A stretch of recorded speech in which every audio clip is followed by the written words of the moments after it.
Okay, Mayor, I will turn it over to you. Thank you. I will call the February 10th regular City Council meeting to order. Steve, will you lead us in the pledge, please? Certainly will. Thank you. I pledge allegiance to the flag of the United States of America and to the republic for which it stands, one nation, under God, indivisible, with liberty and justice for all.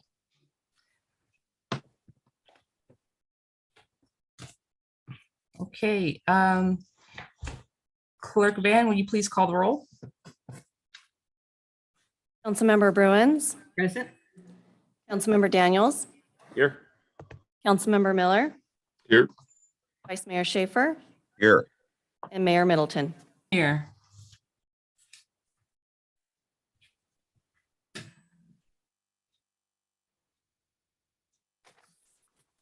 This meeting of the Citrus Heights City Council is cablecast live on Metro Cable 14, the local government affairs channel on the Comcast Consolidated Communications and AT&T Uverse cable systems. This meeting is closed caption and live streamed at citrusheights.net. Tonight's meeting replays on Monday, February 14th at 9 a.m. on Channel 14. This meeting can also be viewed on the city's YouTube channel. Next item, please. Next item is approval of agenda. I'll move approval of the agenda. Second. Okay, I see a motion by Bruins, a second by Schaefer. Roll call, please. Councilmember Bruins, Aye. Councilmember Daniels, Aye. Councilmember Miller, Aye. Vice Mayor Schaefer, Aye. and Mayor Middleton. Aye. Next item, please. Next item is presentations. Number 4 is the introduction of City Manager Ashley J. Feeney. So tonight we are honored to have Ash Feeney sworn into his role as city manager. And I'm going to offer some brief remarks before we get started with this. Tonight's swearing in of Mr. Feeney as city manager is a true celebration and a mark of a new chapter in our city.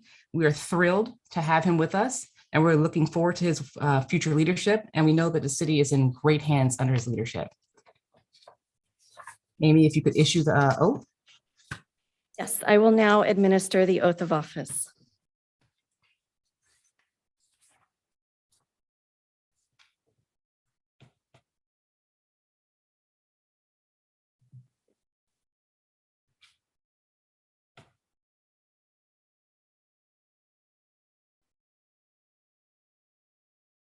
Please raise your right hand and repeat after me.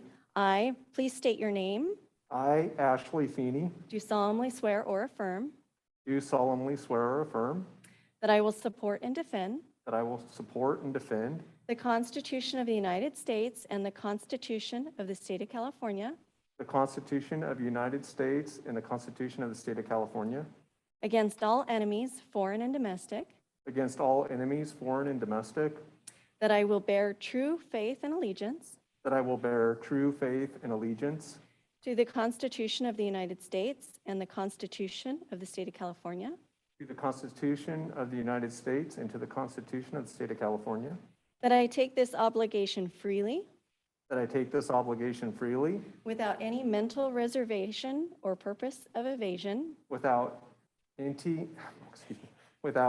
mental reservation or purpose of evasion, and that I will well and faithfully that I will well and faithfully discharge the duties upon which I am about to enter. discharge the duties that I'm about to enter. Congratulations. Thank you very much. Appreciate that.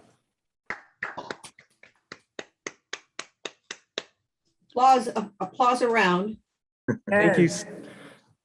Thank you so much. Thank you, Madam Mayor, for those kind comments, and council for the warm welcome and the time that you've been spending with me as I've been new into my role as city manager here. It's been a terrific first couple of weeks. We have an excellent staff team that I've been getting to know, been out in the community, getting to know our terrific community members as well as our businesses, and looking forward to continuing in further getting to know the community and providing service and contributions to the community. So thank you very much. I appreciate this, and it's an honor to serve as city manager. If I could, Mayor, just a couple of words real quick. Just welcome, Ash. We're very happy to have you. And I can't tell you how happy it made me that you kind of flubbed the oath. We worry about anybody that makes it through without any mistakes. And so all of us flubbed the oath, and good job. Glad to have you. A word of welcome as well. It's an exciting time for all of us, and looking forward to the new chapter under your leadership, Ash, and looking forward to getting to know you better and to hear your perspectives on things that we have been dealing with for a long time and on things that are new to us this year. So welcome. Yes. Ditto. Damn glad to have you aboard. Welcome, Ash. Yes, and I it's a shame we all can't be there to see this. You see, you take the oath in person, but most welcome, sir. Wonderful. And next item, please. Next item is presentation number 5, City of Citrus Heights Proclamation, recognizing the month of February as Black History Month. So I have a proclamation here. I'm going to just read a little bit of it. You know, we have all the whereases, but there are some critical things that I think we should really be aware of here in Citrus Heights. The City of Citrus Heights' strength and distinction can be attributed to the diversity of cultures and traditions that are celebrated by our residents. And Citrus Heights has been seen as the positive impacts of African-American leaders, including former council members James Shelby, the late Melvin Turner, former city manager Henry Tingle. Therefore, it be resolved, the City Council of Citrus Heights does hereby proclaim the month of February 2022 as Black History Month and invite everyone to recognize this month to celebrate the diversity and character of our community and highlight the importance of our sharing culture, customs, and traditions with those around us. And signed by my hand. Next item, please. The next item is presentation number 6, recognition of the Republic Services Annual Recycle Poster Contest winners. Good evening, Mayor, Vice Mayor, Council members. I'm Anna Malone with Republic Services, and I'm really excited to be here tonight, not to talk about state mandates or price increases or anything like that, but to talk about some amazing students that you have in your city and in your school district. So I'm not presenting to you tonight, but first I would like to introduce someone to you who will be presenting. The gentleman who will be speaking tonight is Mr. Ray Robinson. He is a new hire at our Public Services. He's the new municipal administrator on my municipal team, working out of the Sacramento Transportation Office. And he is helping me manage our 4 municipal contracts that we oversee, including, of course, the contract that provides services for all of the homes in Citrus Heights. So I'm going to pass it over to Ray. I'm going to attempt to share my screen. Hopefully I don't mess up and show you guys all of my background stuff on my computer. I'll give you one moment. While Anna is doing that, thank you, Madam Mayor, City Council, everyone else. I'm really happy to be here. Excited to be working with Citrus Heights and Republic Services. I'm still new, so I'm learning everything, but we've been working with Mary here on this presentation, and we're really excited to show you guys the winners from 2021. Okay, can you guys see my screen that's just the presentation? Yes. Okay, awesome. I can see it. I'm having trouble hearing you. Is your microphone covered up?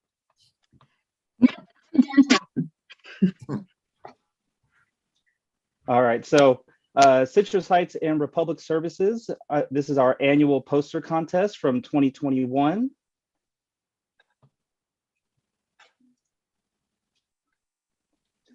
Again, this is hosted by Republic Services, your residential garbage and recycling services provider for Citrus Heights, in partnership with San Juan Unified School District and Citrus Heights schools, teachers, and students.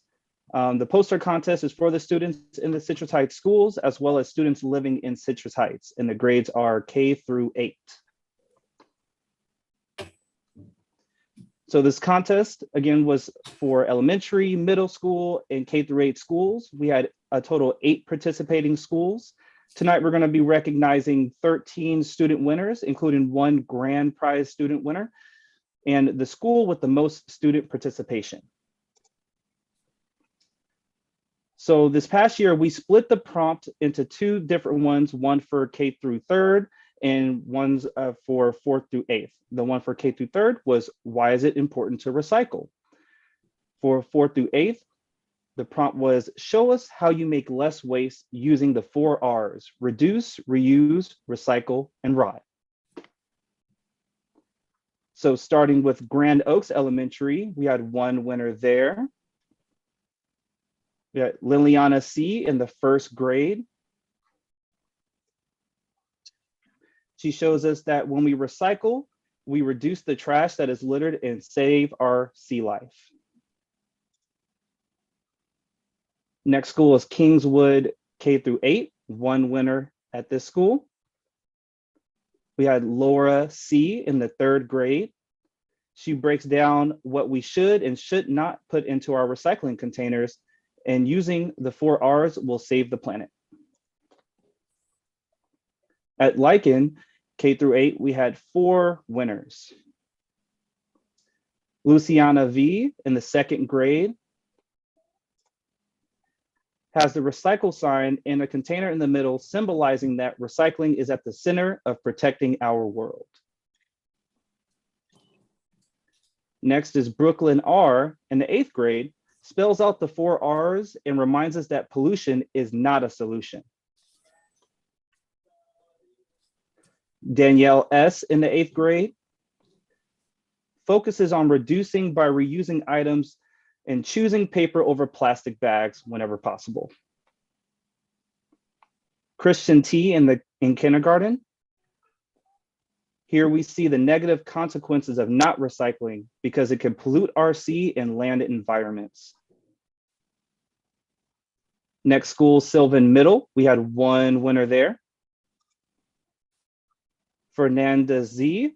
in the 8th grade shows us how employing the 4 R's can decrease waste that produces toxins into the atmosphere.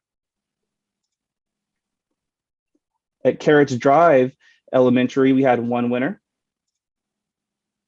Ruby J. in the 1st grade shows us that it's important to recycle because trash left at the beach will get the animals sick. At Mariposa Avenue Elementary, we had one winner. Madison W. in the 4th grade shows us that we should make less waste by remembering not to be mean. You can keep the earth green by using those 4 R's. At Skycrest Elementary, we had 2 winners. Sitlali B. in the 4th grade. We love the direct call to action here by Roxy the Unicorn. Using the 4 R's is cool and easy, and not to mention great for the environment.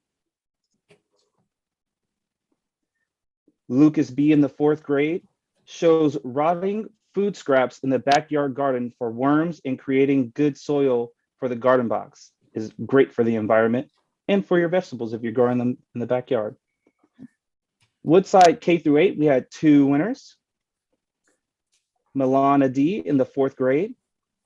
She has a great suggestion here to reduce by adopting a minimalist mentality. And our grand prize winner, Francisco R. in the 5th grade, shows us how being a champion for recycling will help us reduce waste. Treat each opportunity to reduce waste like it's the last second shot. And the most participation of our schools, we had Lycan K-8 with 4 winners. So congratulations to all the winners in the schools. Thank you so much for participating. We want to thank the Citrus Heights City Council and city staff for judging, the San Juan Unified School District, and the participating schools listed below. And we're really excited to continue teaching our youth about recycling, especially the rot aspect, as we are heading into SB 1383. And I promise I won't talk anymore about it because Anna agreed as well. So thank you all. Really appreciate you allowing me to present tonight, and I'm looking forward to working with you. Thank you for that presentation. I know that every year we have to do this. There are so many wonderfully talented students, and it's so difficult to pick, who our favorites are. I know I had more than 13 for sure. Okay, next item. Next item is comments by council members and regional board updates. Okay, Jeannie, what have you been up to? Well, let's see. We did not have a sanitation board meeting since our last council meeting, so there's nothing to report there. I attended the Chamber of Commerce lunch this week and heard the state of the chamber by new president Ray Ward, and they have a lot of exciting information to share, so stay tuned as they roll out the year.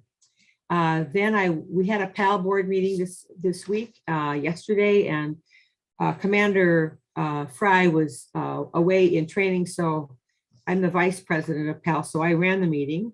The big news is that a week from tomorrow, we have our cornhole contest or tournament, and it's $50 for a team of 2, and it's being promoted by the Chamber of Commerce on behalf of PAL.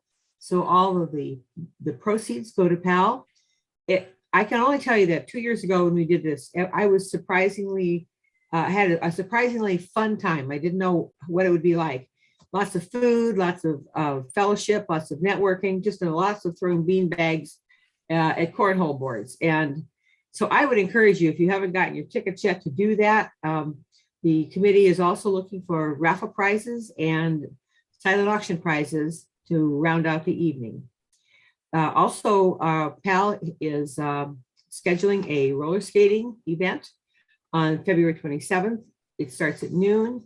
And if you've got a child who likes to roller skate, this is a great time to give them a few hours of high energy activity. And let's see, what else? That's pretty much it from PAL. And then we also had, yesterday, we had a finance committee meeting. And so the information from that meeting is very encouraging, and that will be presented to the council at our next meeting. That's it. Thank you. Okay, Mr. Daniels. Thank you very much. Just again, welcome to Ash coming into the city. I had the pleasure today to drive around with Ash for a couple of hours and talk about a lot of the things going on in our city, a lot of positives, some negatives that we need to deal with. And I'm very excited about his position on some of those things. And I think that one of the things that will come out of it mostly is that we'll see a cleaner city. And I think that's really important, that we'll make a greater effort in removing blight and whatnot from our city. So I'm very happy about that, and welcome Ash. Saturday is Abraham Lincoln's birthday, our 16th president. And I just want to challenge parents out there to take a moment and make sure your kids understand the significance of Abraham Lincoln and how he saved our country. And I kind of think we're moving further and further away from the understanding the significance of some of our leaders at the beginning of the time of our country and whatnot. And then finally, Monday is Valentine's Day. So fellas, don't mess it up. Get out there, and no matter what she says, she wants something. So go get something and make your lady happy. That's it. Okay, Mr. Miller. Thank you, Mayor. Just a couple things to report. Regional Transit, we had our second ad hoc committee meeting on assigning votes to member jurisdictions, and we passed a recommendation for the full board to consider. So nothing set in stone yet, giving Sac County 4 votes. That would be 1 additional vote. But the thinking there is when we get that light rail across into West Sacramento, they're going to become maybe not a full member, but a contract member. So we're saving a chair for them. And this will keep the board composition at odd numbers. City of Sacramento will remain at 4 votes. Elk Grove will gain a vote because of their population to 2. And we also recommended that Citrus Heights, Folsom, and Rancho Cordova still have 1 vote. And we're also recommending that the Sac County and the city of Sac have alternates. The small cities do. Mayor, you're my alternate on regional transit. The only sticking point is whether that person has to be elected or not. And I feel strongly that it should be an elected member, but we'll see how that goes, and I'll report back. And then the last thing I just wanted to say, Jeannie brought up the cornhole tournament. But this Saturday is the Rotary's Crab Feed, and it's at 5 p.m. at the community center. If you don't have tickets, let me know. We can hook you up. But we're expecting a big turnout, and so I'm very excited about that. I haven't been to Crab Feed in 2 years. I'm hungry. That's it. Okay. Vice Mayor Schaefer. Thank you, Mayor. So I didn't have any meetings since our last council meeting. I did get to spend some time with Ash as well, and it was a really good meeting. I think that I'm excited about his joining the city. I do want to just kind of send out kudos to Ray with Republic Services for a great presentation.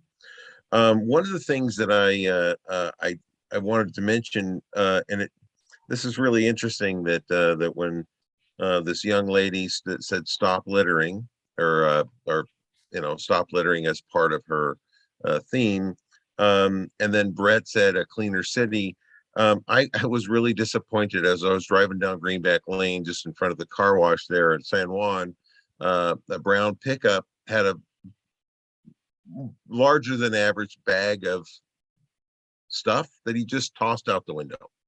Just tossed out the window right on the Greenback Lane and turned off and headed up San Juan Road. I don't know, when I was a kid, there was a big campaign going on about not littering. Maybe some of you remember the Indian with the teardrop coming down his face. I think we've gotten away from that. I think people just it really was, that was a stunning event for me, that I found it outrageous that he just tosses trash right out the window. So I hope we can develop a theme, and I would hope that you would all join me in really trying to promote a cleaner Citrus Heights. And so with that, that's and one other thing that I'm hoping that we can get City Hall open. I think that the date was February 14th to sort of open Citrus Heights up, and I really look forward to meeting all of you in person again. So that's all I had, Mayor. Thank you. Thank you.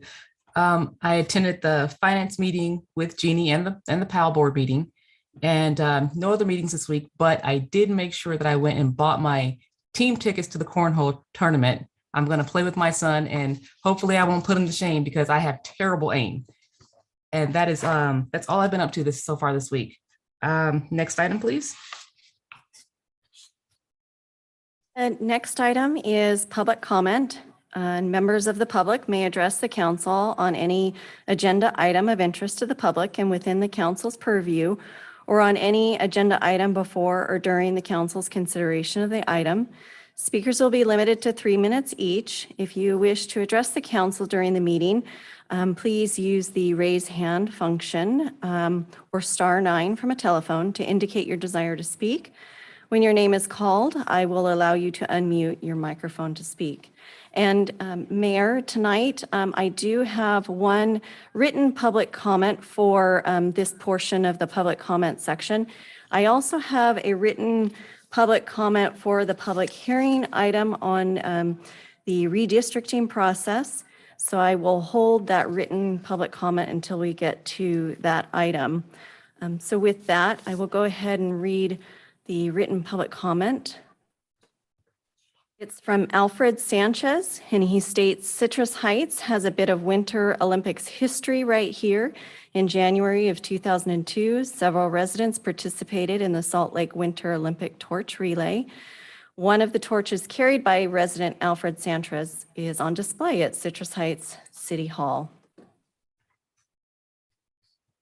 And that concludes the written public comment, and I do not see any raised hands. So I'll move on to the next item. Yes, thank you. The next item is consent calendar, and we have consent calendar items 7, 8, 9, and 10. I would like to pull number 10. I'll move items 7 through 9. Second. Okay, a motion by Miller, second by Bruins, with item number 10 being pulled. Roll call vote, please. Councilmember Bruins, Aye. Councilmember Daniels, Aye. Councilmember Miller, Aye. Vice Mayor Schaefer, Aye. and Mayor Middleton. Aye. The next item, consent calendar item number 10, the subject is striping and marking maintenance services, 2022 through 2025 award of contract. And for this, Regina, if you could just give the public a 30-second recap of what this is about. I think it's important that folks know about this because it is a problem in our city. And I wasn't aware that we had gotten to that point of changing contractors. And so I think that's exciting because I think this is an area that we're really lacking. But if you could give the public just a quick recap of what this is all about and what we're going to be doing. Yeah, yes, sir. So the General Services Department is responsible for the operations and maintenance of our public infrastructure. This includes paving and striping maintenance services, not just your overlays, but day-to-day repairs and maintenance. And so in an effort to evaluate the services from our existing contractors, we reviewed our existing contract, felt that it was in need of revamping. And so we decided to go out with an RFP and see what the market looks like, see what other striping contractors are available and solicit proposals from them. So this is again for routine maintenance. This is separate from when we restripe a road following a brand new paving project. This also includes any kind of enhancements that we do through our neighborhood traffic management team for traffic and pedestrian safety. Good, thank you very much. And I would just encourage the public to let us know if there's an area that needs to be done. You know, we have a lot of eyes out there, but we just can't catch everything all the time. So definitely let us know. And with that, I'll go ahead and move the item. Second. Okay, a motion by Daniels, a second by Miller. A roll call vote, please. Councilmember Bruins, Aye. Councilmember Daniels, Aye. Councilmember Miller, Aye. Vice Mayor Schaefer, Aye. and Mayor Middleton. Aye. Okay, motion passes. Next item. The next item is our public hearing, and because we had scheduled it for a 7:30 start time, I just wanted to confer with our city attorney if we should wait 2 minutes to be able to start that public Since it's a hearing. timed item, I think we should. I would agree. We do need to wait. Unfortunately, we're very close. So if you can either recess in place, probably since we wouldn't have enough time to start another item and come back to it, I would think. All right, well, we'll recess in place.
Mayor, I do see that it is 7:30, so I'll now proceed with our public hearing.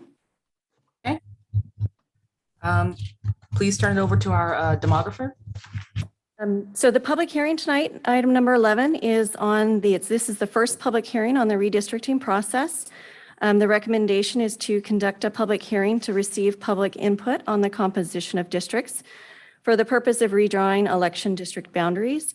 Council will receive a presentation tonight from our demographer, and then the council will set the date for the next public hearing.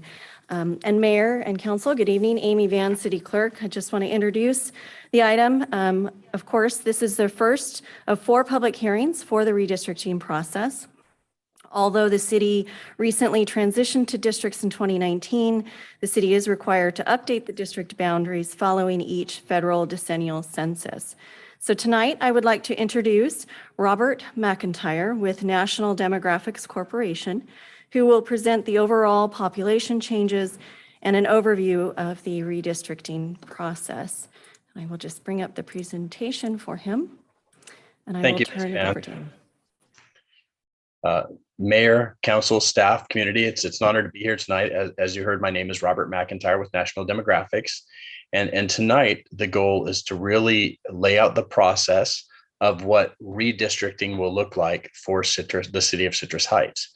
And so if we could, here on this first slide, you see the existing map that was selected during the first iteration of the first districting process just a couple of years ago. And so you're probably going to hear a lot of things in the community when you go to the grocery store, like, why are we doing this again? Next slide, please. As you heard from Ms. Van, we're required to do this after the census data is published every 10 years.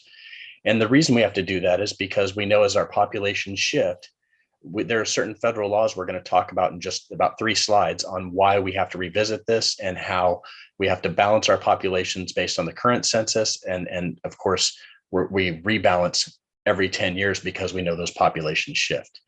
And so just very briefly, here you see we're laying out a bit of the timeline. We see that the Federal Census Bureau finished their work in August 12th of 2021. Now that feels like a long time ago. Well, they turned that information over to the state of California to do their work. And the state of California actually had a couple hiccups along the way. And so they issued their first set of data September 20th, and it was a bit of a mess in that they needed to readjust the prisoner data. So instead of recognizing prisoners where they were in a prison, they had to allocate them back to the city in which they were residing before being incarcerated. And so that's under California state law, and we didn't get that data till early October. And so when you look at the process, you can see that it was just a heartbeat away that the city of Citrus Heights staff engaged in this process. And by the middle to the end of January, the city already had staff had a redistricting webpage up. Here you see the link to that webpage. I have to say it has been an absolute pleasure working with Ms. Van and the city attorney, and even very briefly with your new city manager. So with that, part of what we have to deal with tonight is we have to figure out what the rest of our schedule is going to look like. We're having the first public hearing tonight, and this is a required public hearing that has to occur before we discuss any draft maps, meaning before I draw any new maps or any community members submit maps. Obviously, we can talk about your existing map, and we will do so, but this is that first public hearing to meet the legal requirement. Next slide, please. Now here we have a proposed schedule, and on the next slide, we have an alternate proposed schedule. And I am going to need some feedback or consensus from council on which schedule they'd like to follow, because we do have some options and flexibility in this process, but we do have a relatively tight timeline. And so here on this proposed schedule, we're proposing that we would have a special public hearing on March 3rd, which I believe is a non-normal cycle board meeting. And the reason we would do it this way is because we want to give a couple weeks if community members want to look at the data they have available. And if they want to decide to submit their own maps, National Demographics will need time to process those maps. So we would need those back by February 24th so they could be available for that second public hearing on March 3rd. The idea that we would already be talking about maps and having the policy discussion around maps with the goal of whittling down and selecting a map at the third public hearing on March 10th. And then you'd introduce the ordinance, you'd have your final public hearing on March 24th and adopt the ordinance. So this is the proposed schedule. If we can go to the next slide, please. But we do have an alternative schedule. One of the things that we had talked about was the idea that there was a desire not to have, we wanted to be as transparent as possible and not have any special meetings. So to do all of the public hearings at regularly scheduled council meetings. And so that's what we attempt to do with this schedule. And so you can see with this schedule, we have the first public hearing tonight. Once again, we would have a very short window if any community members wanted to submit maps of their own.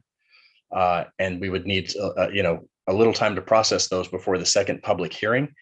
That would be on February 24th. So we would talk about the existing maps and any maps that the council directs me to draw tonight. By the third public hearing on March 10th, the idea we'd have deliberation, public hearing, and then hopefully select a map and introduce the ordinance. We'd have that 4th required public hearing before the adoption of the ordinance on March 24th, all beating the April 17th statutory deadline. Next slide, please.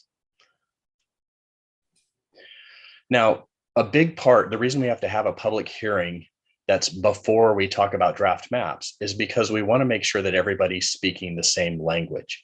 And so part of this process is building that vocabulary, so that way people in the community know as much as you electeds. As professional electeds, you have a greater understanding typically than the average community member. And so the goal tonight is to help lay the foundation so we can speak the same language about the same things. And so when we talk about drawing maps, we have to follow the criteria you see here, from most important on the left side of the slide, the federal laws. Then we have the state laws. They would be secondary importance to the federal laws. And then you have other traditional districting requirements that are optional, but very common in drawing maps. And so looking at that federal laws, we see the first one, equal population. That means when we look at your city, we have to draw council districts that are roughly equal in population. Specifically, when we talk about roughly an equal population, what we're saying is the most overpopulated council district compared to the most underpopulated council district, the delta between the two cannot be more than 10% of the ideal size council district. And that is why when we talk about population balancing and the requirement to do this redistricting every 10 years, this is really what's driving that 10-year provision, because we can't grossly underpopulate a district that we know is going to have a housing development put in that takes us out from this equal population balancing, that 10% max. And so that's why it's very difficult sometimes for people to understand that, well, we know they're going to grow. And yes, for 8 years out of the 10, they may be that one district that has a housing complex that came online may be substantially larger, but we'll adjust at the next decennial election or census. We have to make sure that we follow the Federal Voting Rights Act and that we don't gerrymander. And gerrymandering is a term that gets used very often when somebody doesn't like a map. There are 2 types of gerrymandering. There's political and there's racial or ethnic. And we're not drawing maps that do either. In fact, we're not using any political data when we're drawing our maps at NDC. But we do want people to understand there are 2 actual legal definitions of gerrymandering, so racial and political. The federal law says no racial gerrymandering. Coincidentally, the state law says no political gerrymandering. So we get into the number 2, the California criteria for cities. When we draw council districts, they have to be geographically contiguous. Well, what does that mean? Just imagine I have a rectangle of a district. I mean, your council districts presently look like really neat vertical rectangles. Probably one of the cleanest maps I've ever seen. But geographically contiguous means we can't have one council district split another one into 2. So that way that other council district is 2 broken pieces. They're not touching each other. So we need them to be geographically contiguous. We also want to do the best we can to keep communities of interest together. Now we have to do that within the confines of roughly equal population. So as we put as many neighborhoods together as we can, we have to recognize that when we're creating council districts around the edges, we are going to end up breaking up some minor communities. We just want to be as conscious to where community breaks are when we're building our communities of interest within our council districts.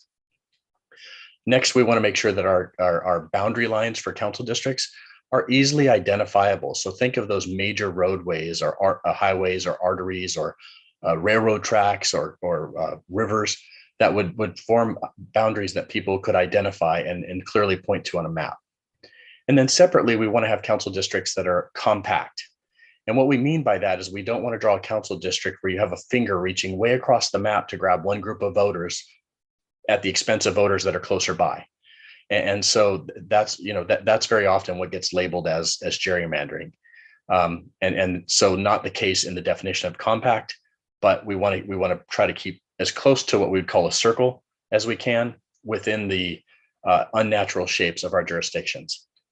And then finally, on the Fair Maps Act, the state law says that we shall not favor or discriminate a political party or candidate. And so we don't draw maps that protect a candidate based on politics or based on party. Now, separately from the federal and state law, we have these traditional districting requirements. And so, for example, when I'm drawing maps, I do the best I can, meeting all these other criteria, to respect the will of the voters in the last election. So since the voters put you as electeds in office, they should choose whether you stay or go. So I do my best not to pair council members when I'm drawing council maps. Also, if we have voters who are, for example, expecting to vote in 2022, and we shift the boundary lines and that pushes them into 2024, we want to minimize the number of people that would happen to, because we don't want people to feel disenfranchised. This doesn't meet the definition of disenfranchisement, but it still doesn't feel good, and we want to minimize the number of people that could happen to. Now, some of the things we can consider are future population growth within that 10% variance boundary, and of course, preserving the core of the existing districts. That's, people are used to things one way. We want to keep things as consistent as possible. Next slide, please. So one of the things we do is we look at your current map using the 2020 census data. Interestingly enough, your total population, according to the 2020 census, is 87,850 people. These are all people, not citizens, not people over 18, it's people of all ages.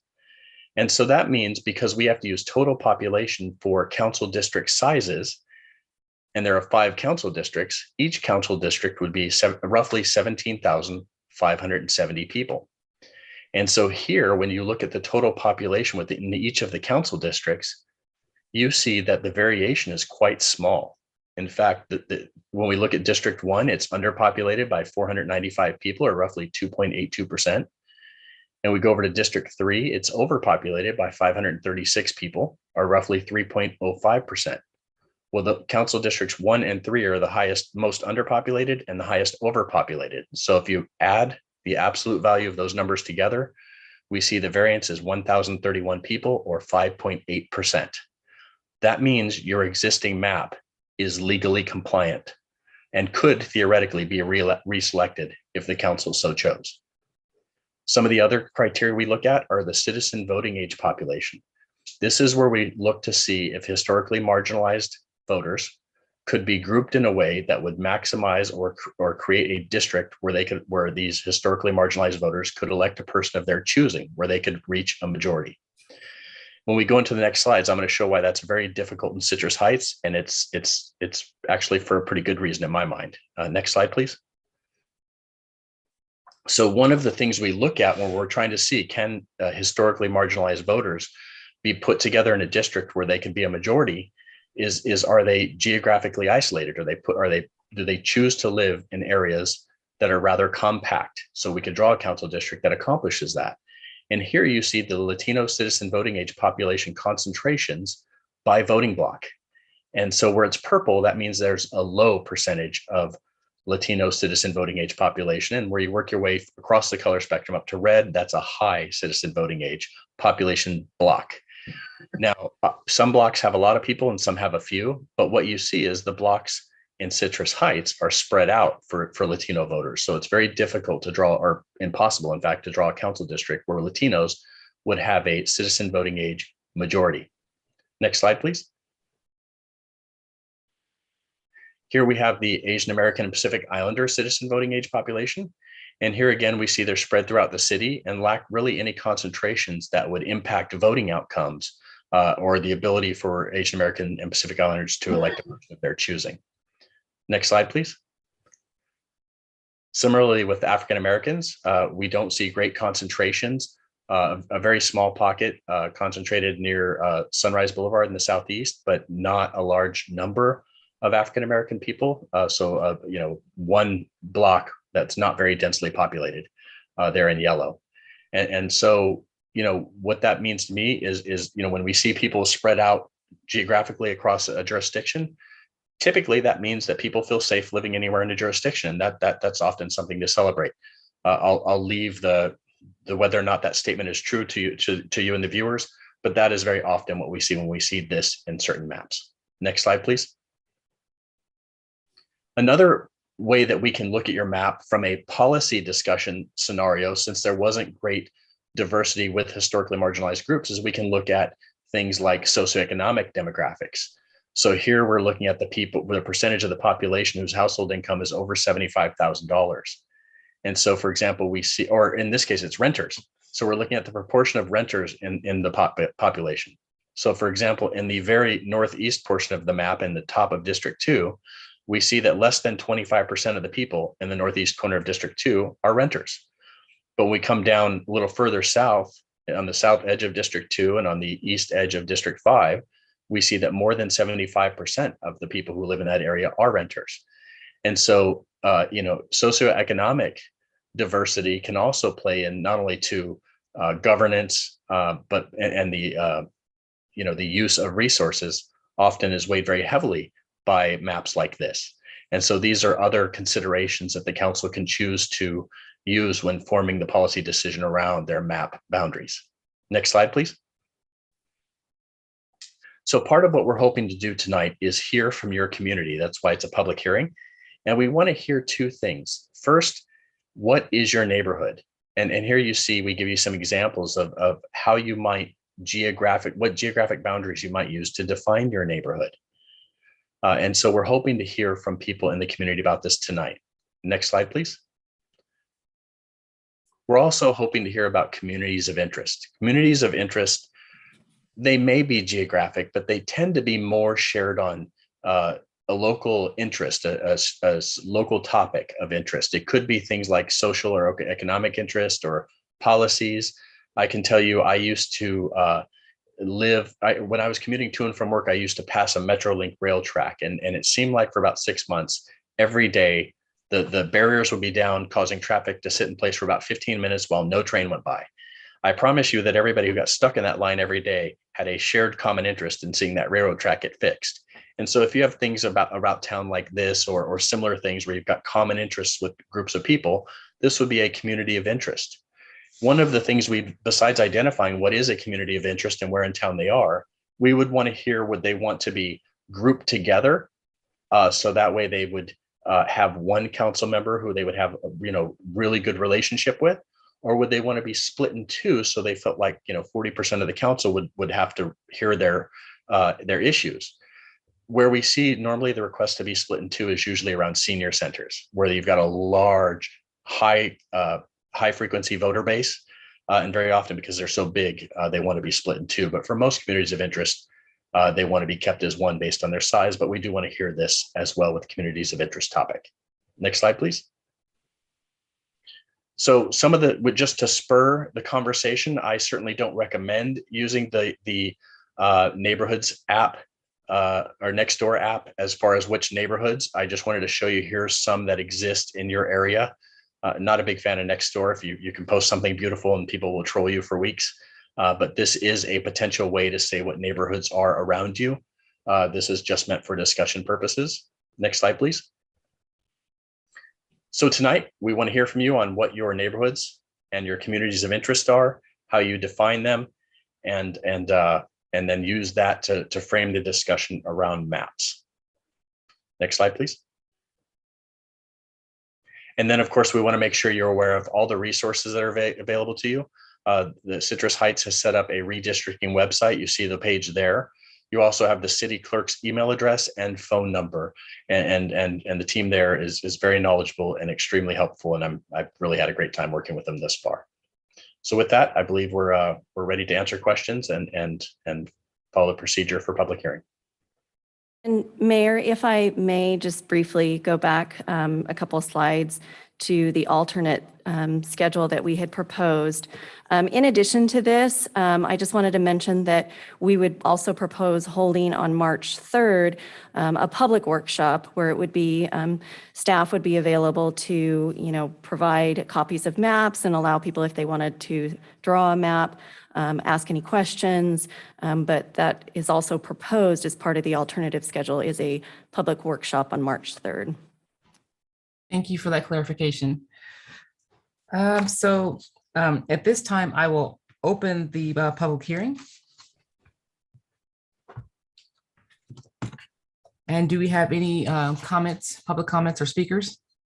I do have one written comment that I will go ahead and read.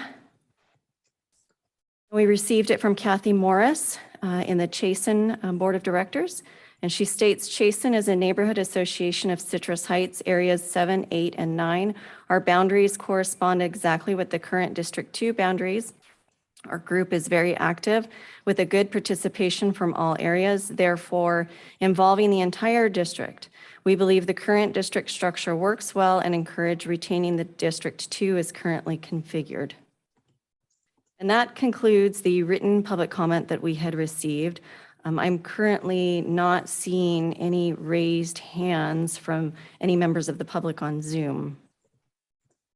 Okay, well, with that, I will close the public comment and close the public hearing and ask my colleagues, is there any discussion? I had a question, Mayor. Go ahead.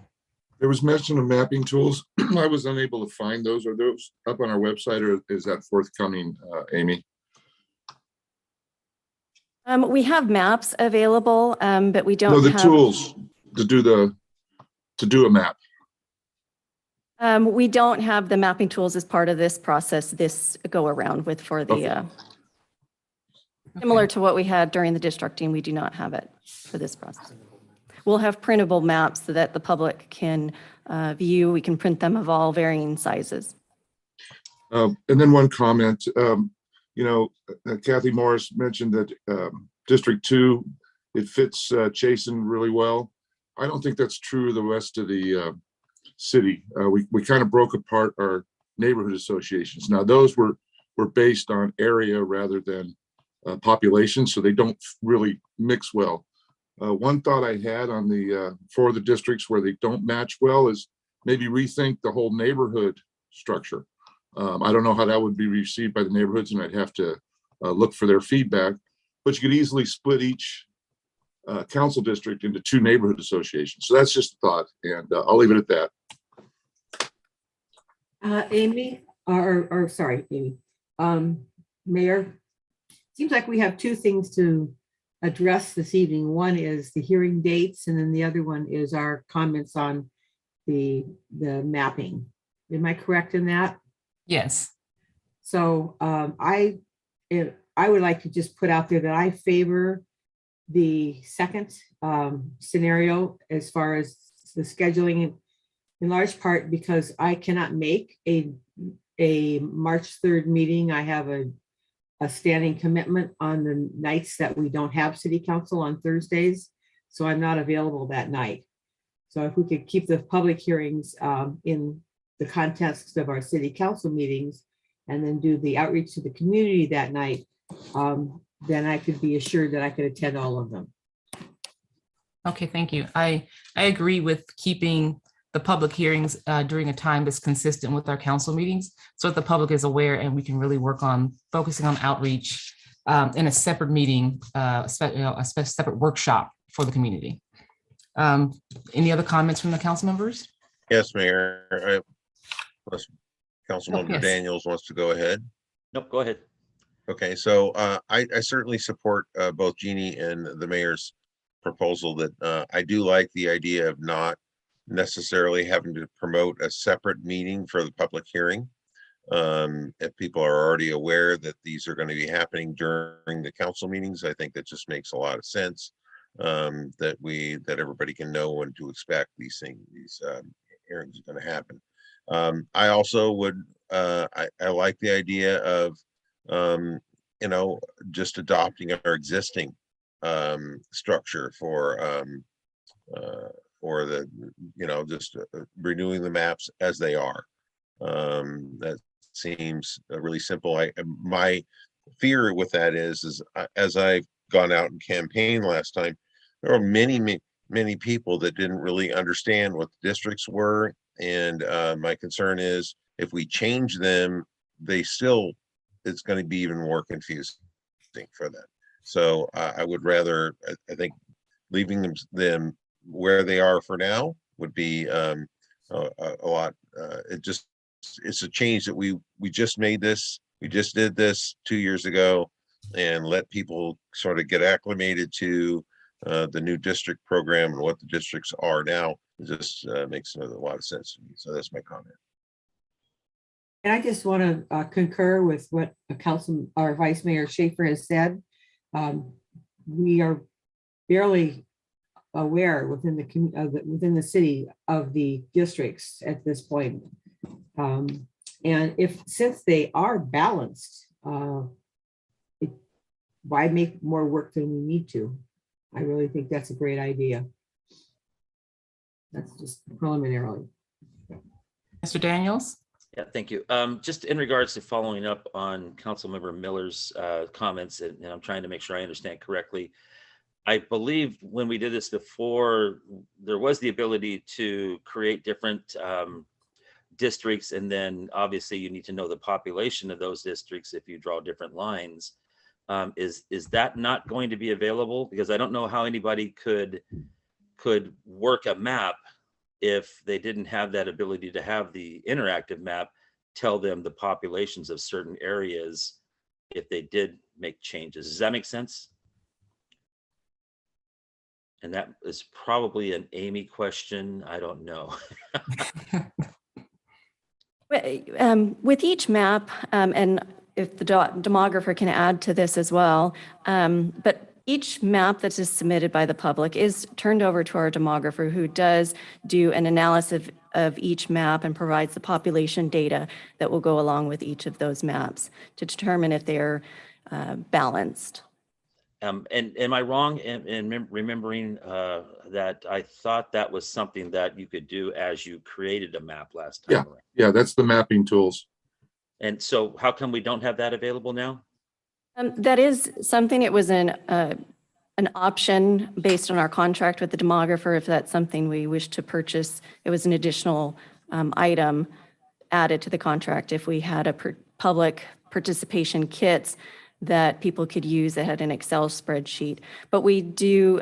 So we didn't have that as part of this process with the redistricting, but we were going to provide printed maps. It's available on our website that people can download, and they can certainly draw on those, their proposed district lines.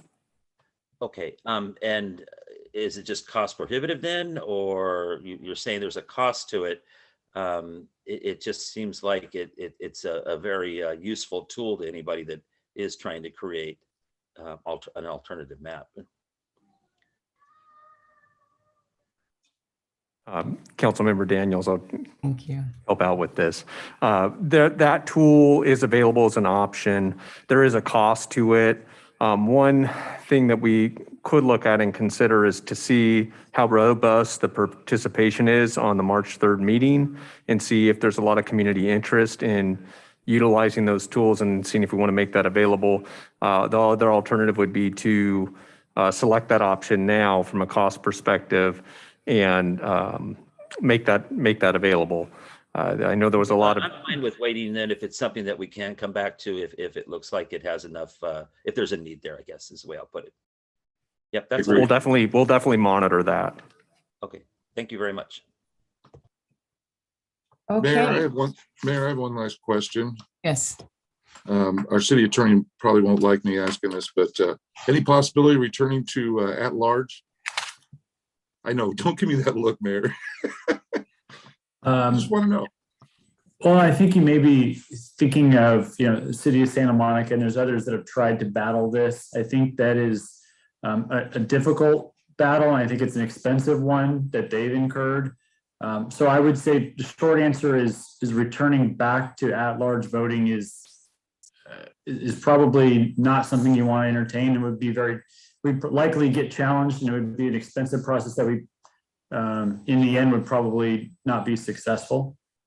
That's what I thought you said. Thanks, Ryan. You're welcome. I don't support the districts. That's why I just wanted to check and see if there's any way to get back there. Thank you, Mayor. Okay, so we need to give some direction to staff here. Do I have a motion?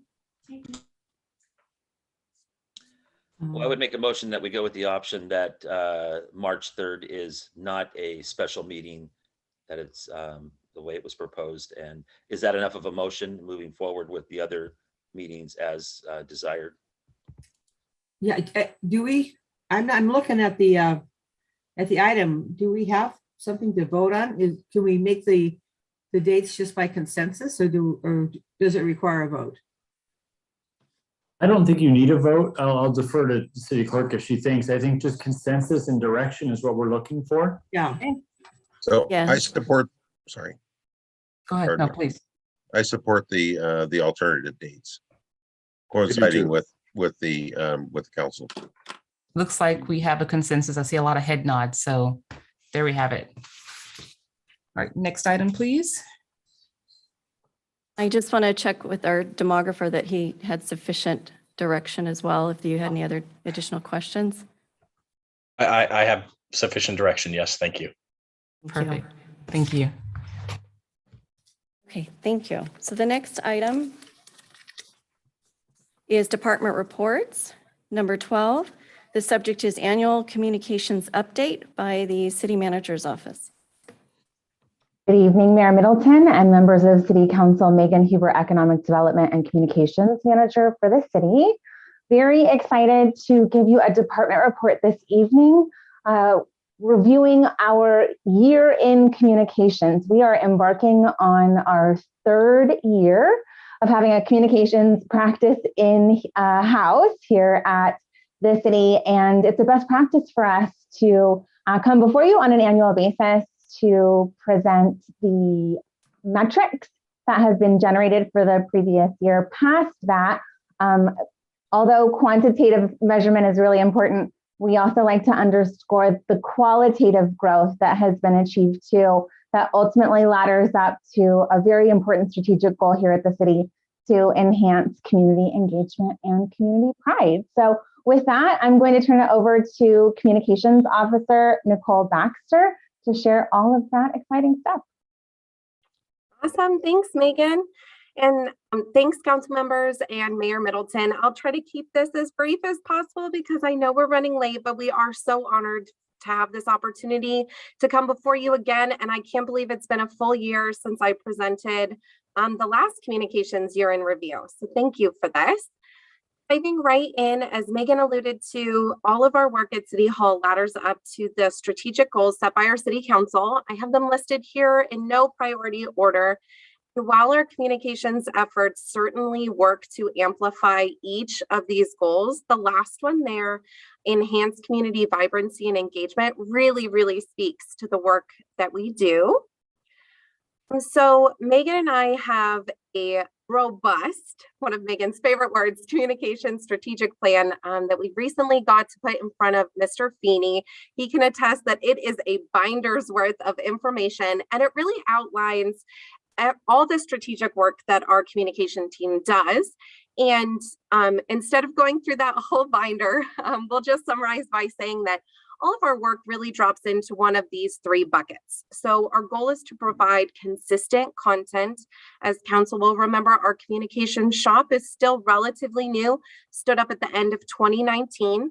So at the initial onboard, we really worked to get content up on our channels frequently with a consistent voice too, and a consistent brand from the city.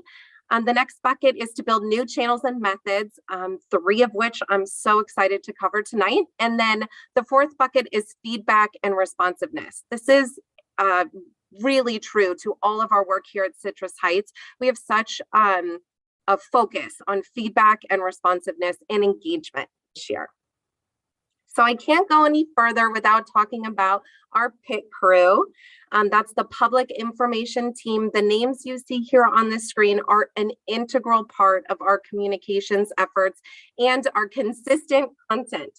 So these PIT members take on volunteer role to serve as a conduit between their departments and divisions through the communications team and out to our public. So they are providing content on a weekly basis, reporting what their teams are working on, what questions they're getting that we can answer in our communications, and more. So just have to pause and give a huge shout out to this PIT crew.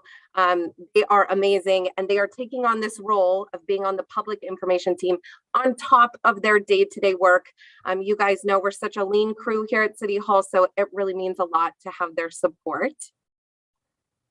So then continuing on with that first bucket of consistent communications and consistent content, this past year in 2021, we put together an actual menu, and I couldn't help myself. I had to brand it as like a diner menu of all the tools in our communications toolkit. And as you can see, they're really built out now. So we're 2 years into having a communication shop, and this is a menu that we present to each of our department leads, project points of contact, and PIP members to show them what exactly we can do for them in their project, communicating it out to all of our different audiences. So we organized it by our communications funnel. So at the top is awareness. If you just want to get your message out to the public, build awareness, kind of like our redistricting public hearings. We have a bunch of tools for that. If you want to move further down the funnel and you're ready to educate your audience that's aware of what you're working on, we have tools for that. And then dessert, the cherry on top, is engagement, getting people to really feel a connection to the city, sign up for ongoing newsletters, sign up to provide us your feedback with flash vote survey. And so we really feel that this menu is all encompassing of the great work we can provide. So I alluded to this earlier, but we have 3 huge new initiatives to report on that all came to life in 2021.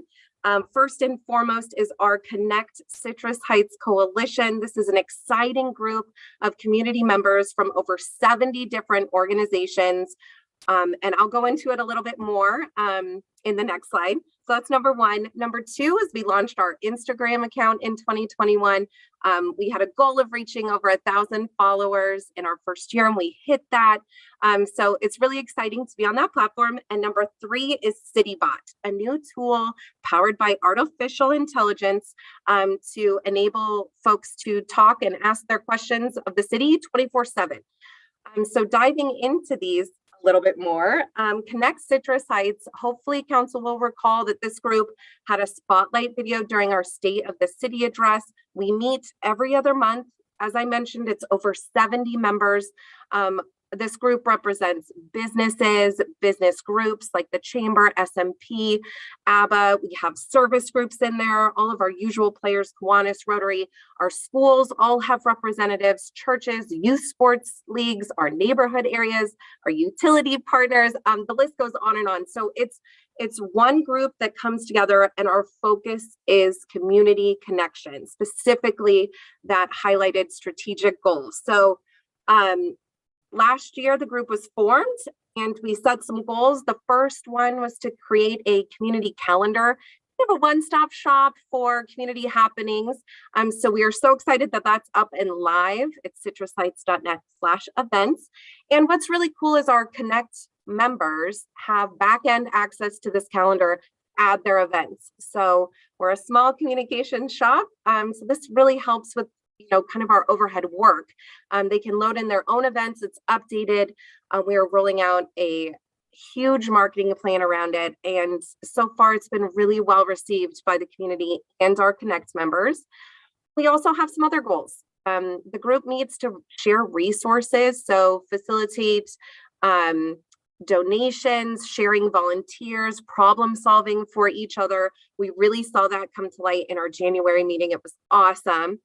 We also plan and promote each other's events and have hopes of planning and promoting a new event for the group, resources permitted. We are looking to increase networking opportunities among our members. Lots of our school representatives are eager to meet with some of the other members and vice versa.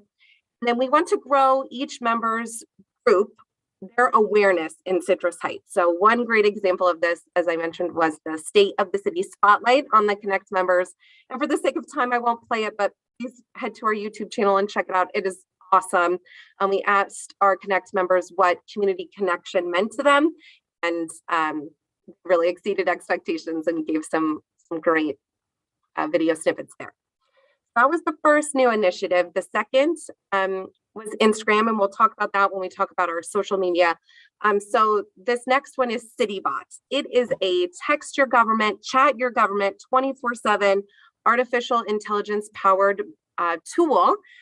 So we launched in October of 2021. Since then, relatively short amount of time, we have had over 1,000 unique residents engage, ask a question, sign up. And we've had 1,184 inquiries sent to the bot.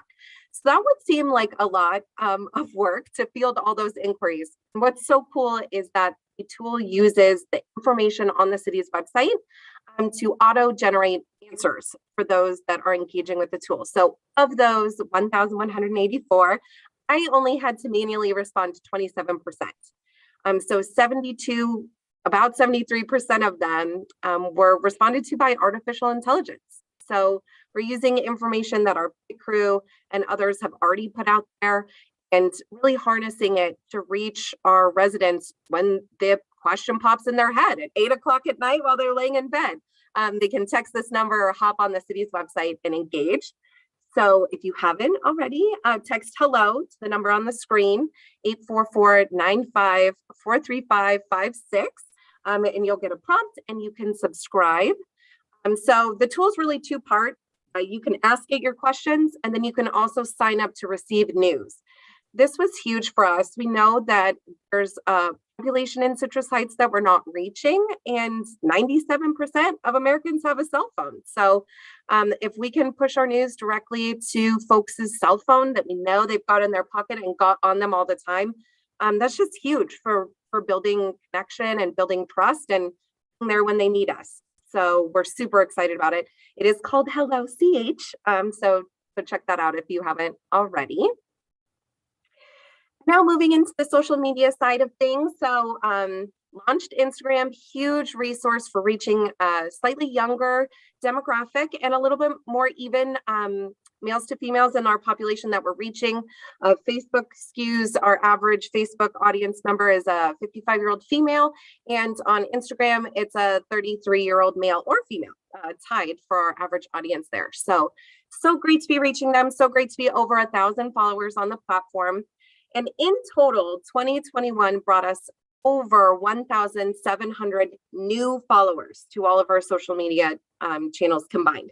That number might not seem big when we think about our overall population, but let me tell you, 2020 was the year to get on social media and the year to follow your local governments. So if 2021 brought us 1,700 more than 2020, I think we're in a really good spot. And overall, that brings our social following to nearly 32,000 people. So that's a 16.5% increase. And again, that's competing against the year of COVID, when everyone was really getting online and following. So see our growth continue consistently like that means that our 2020 numbers weren't a fluke. People are finding value in the news that we're putting out there. They want to follow us. They want to get to know us. That's the goal. That's the dream. So super exciting social numbers there. I'll fly through this. Last year, I presented on our newsletter numbers. Just wanted to circle back on those again this year. We remain consistently outshining industry standards for government agencies in both our open rates and our click-through rates. So, nearly doubling the number for open rates and almost, 10 times more than the click-through rate. So again, an indicator that people like our content and they want to connect with us. So this is my last slide. I think it really shows the value of having a communications shop, and our PIC crew certainly contributes to this.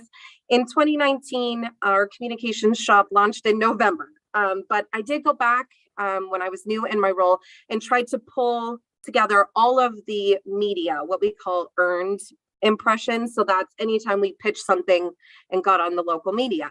So you can see there in that blue bar, just shy of 2.5 million media impressions. And with our shop fully stood up and in place, our efforts have really skyrocketed our reach up over 10 million media impressions.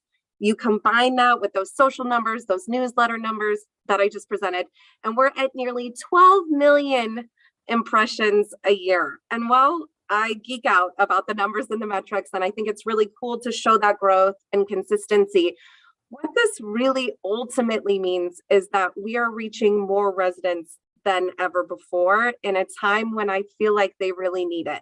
So that means a lot to me. It means a lot to our PIC crew. That means the hard work of our city council, all the projects our city staff are working on, all the wonderful things in our community and the important information we need to put out.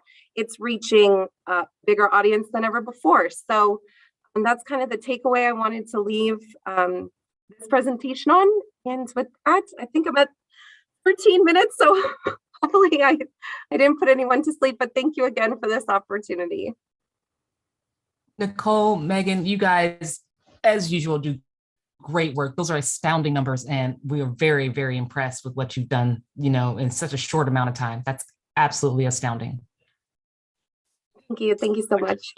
Just have one question for Nicole. That was a great presentation, by the way, and very exciting to see those numbers, because I think that is the way we need to really connect with the masses. But I just have one question regarding your presentation: is who gets to bed at 8 o'clock? Not us.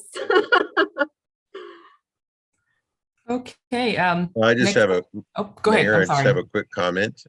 Nice job, Nicole. I actually, while you were talking, got onto Citybot and sent a couple of texts to see how it worked. Worked very, very well. One of the questions I asked is, where do I get sandbags? That's something I hear often. And then the other one I asked is, what is my neighborhood association meeting? So both questions were answered very, very well. Well done. The problem is storms happen on the weekends, which is a little bit of an issue for getting sandbags sometimes, because that's when people ask me. It's on Saturday morning and there's a storm coming. We're kind of stuck. So thank you very much. Great job. Okay, great. Next item, please. Our next item is city manager items.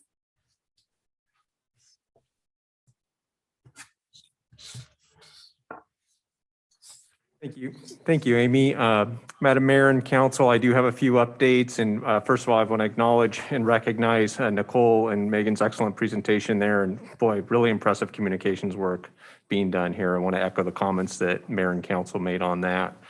If I could go to the next slide here.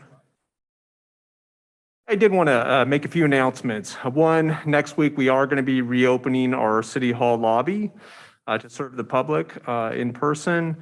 We have developed a number of tools during the course of the pandemic that have really provided for some excellent, high-level, efficient service for remote service, and a lot of folks have gotten used to those tools, and we're still going to be providing those tools and that online remote service that a lot of folks have become accustomed to. But in addition to that, some things you can't replace being in person for, to talk to somebody and whether it's going over a plan or going deeper on a question. So we will have our lobby reopening on February 14th, Monday through Friday, 8 to 4.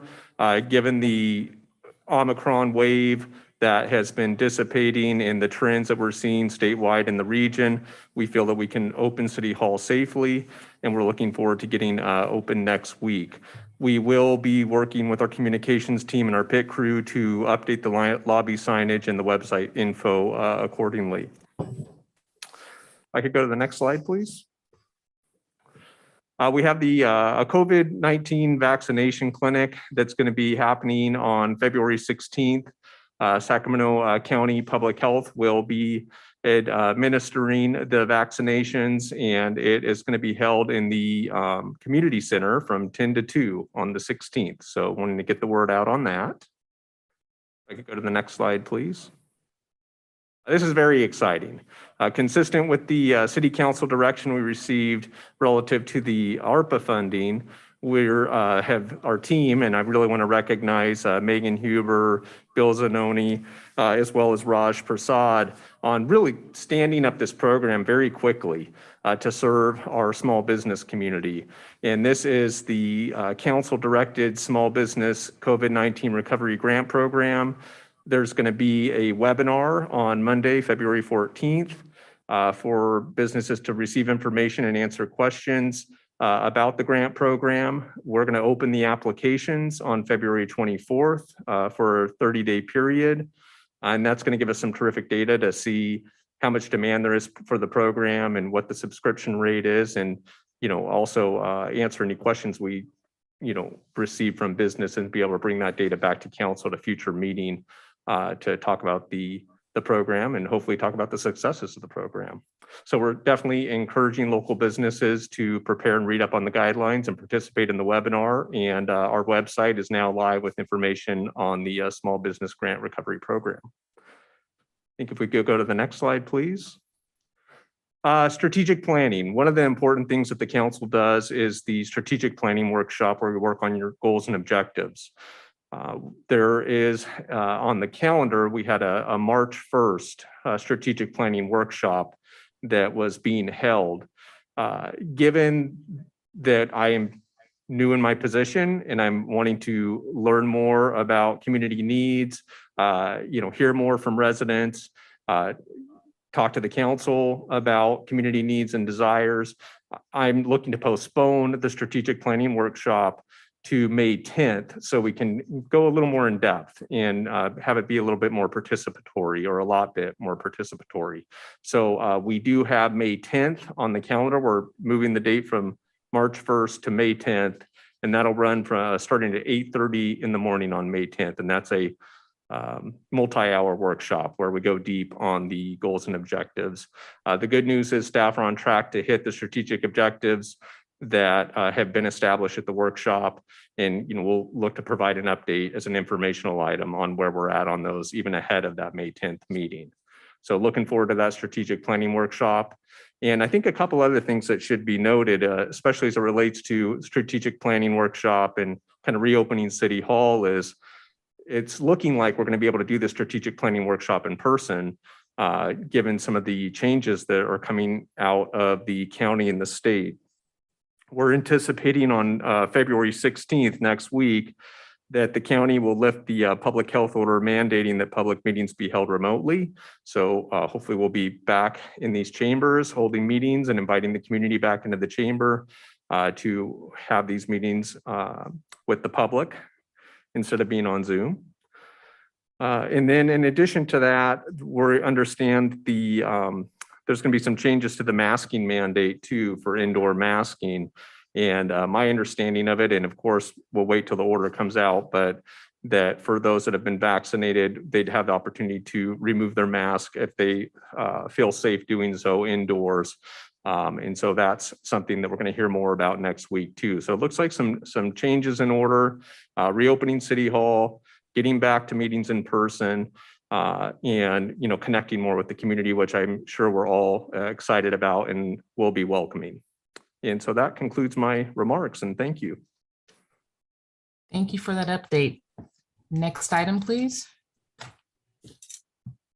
Next item is items requested by council members or future agenda items. I see a bunch of head shakes no. So we'll adjourn our meeting at 8:23. You guys have a good night. Thank Great you. job. Thank you. Good night. Good night, thank you. It's 8:20.